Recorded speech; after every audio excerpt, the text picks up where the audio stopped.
But it's the people who hang on and that they try their best to say, oh, I don't want to lose money. Oh, I don't want to, save face. Oh, I don't want to, let people know that I made a bad decision.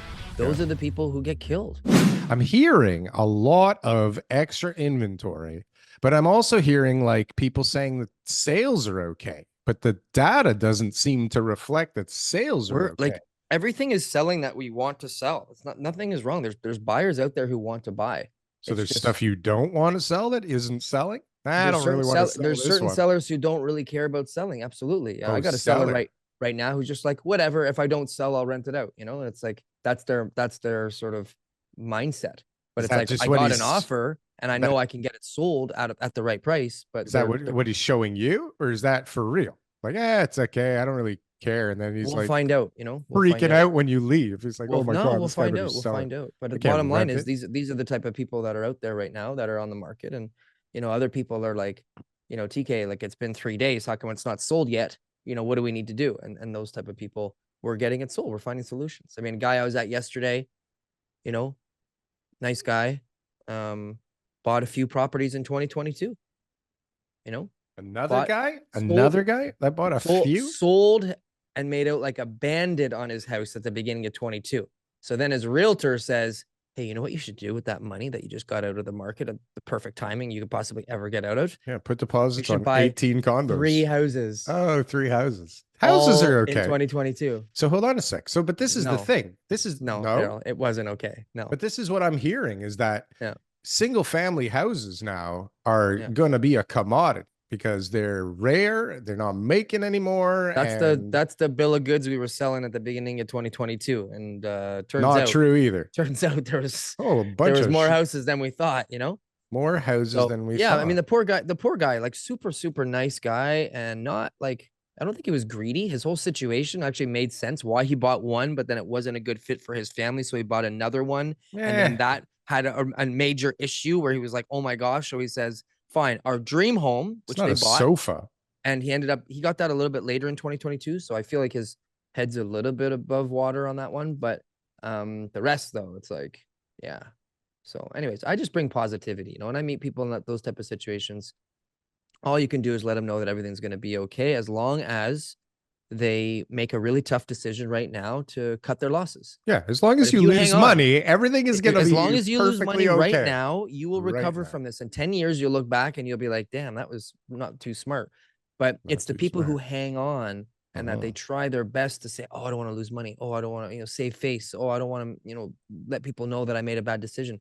Those are the people who get killed. And they and eventually they're going to make that decision. Either the bank takes the house or eventually they're going to sell. And it's going to be a way bigger loss because they were hanging on for dear life, saying to themselves, well, maybe it's going to get better. Maybe I can borrow my way out of this. Yeah. Maybe the market will bail me out again like it did to my uncle 10 years ago. All those things don't exist anymore. And so the sooner you can just exit the market and say, okay, I lost. I'm okay. I lost $300,000. But I still have money to play with. I can still get into the market. I can still, recover. You can make changes. $300,000. You can make changes over the course of 10 years to recover in your lifestyle. I'm not saying that's easy.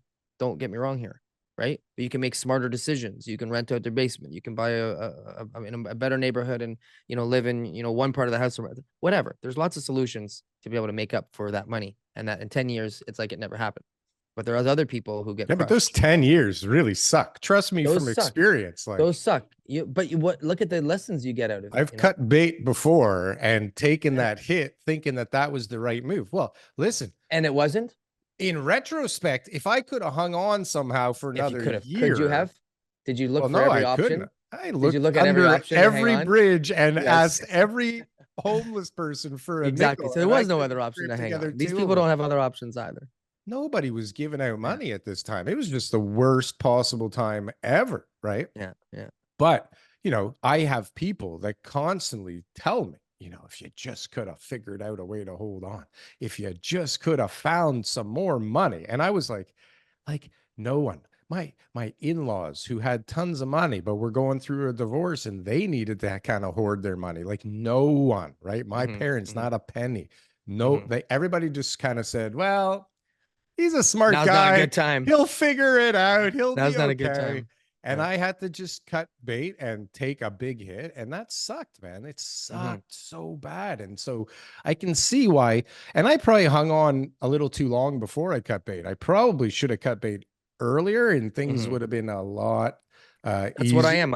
I'm the, you know, get out while you can Messiah right now. No, but it's hard to listen when you need It that is, to but get it's so like clear, you know, and I've been from the practicing a lot outside. Yeah, lately. it's I clear. know I've been Yeah, you're practicing a lot fucked. lately You're because there's fucked. just so many people that I'm dealing with. I'm just like, listen, this is Sorry. what, and a lot of You're the fucked. times I'm almost saying to them, like, chances are you're probably not going to listen to me. Chances Yeah. are you're probably going to go in this direction. And You're I gonna totally think I'm understand that insensitive and you're happens. gonna hate me And when I and leave and, and here. it feels cold hearted. I'm closing one next week where I was talking to them and at the end of the conversation I said, guys, I feel like I'm so like cold hearted because I'm just telling you this, and it was like You it was are. so blunt. That's because you It are. was so no, it was so blunt. And I Yeah. remember just saying to myself, and I'm Oops. apologizing to them. I'm sorry that this is coming across like I don't care. I says, I really do care. And I explained to them all the different reasons why this was the right decision. They're so happy with me now, you know, because we're Yeah. closing now. So it's 3 months ago when we sold. And yesterday she's like Thank almost God we did right. that. Yeah. Like she's just so like she was thrilled because you know we had the hot water tank as a rental because she didn't read the APS and I put it in as a rental, and of course it was a rental, and so she was concerned because that extra couple grand that she might have had to pay would have killed her, and you know she took a loss. You know, like this was a 2022 situation where they bought a house that they shouldn't have, Yeah. but Oh, another they 2 grand. they sold a house at the same time. So, you know, I was able to show her. I said, look, you had, you know, capital gains over here. Here's going to be your capital losses. Talk to your accountant. There's a little bit of a tax relief from for her. But at the end of the day, if you don't sell, and then all her neighbors started to sell at the same time. So all of a sudden now you got all these houses on the same side of the street, all looking to get out, you know, and we got like 100 grand more than everybody else did. And one of them is still on the market. So she's like, she's thrilled.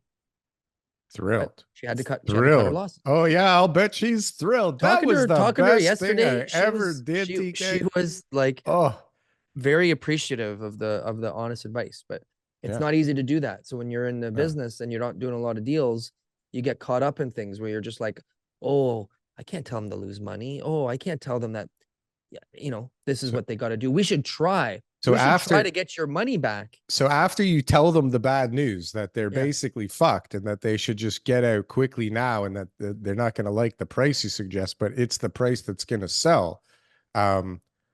When do they ever say, hey, what about your commission? Like, do you think you could give us a break on the commission?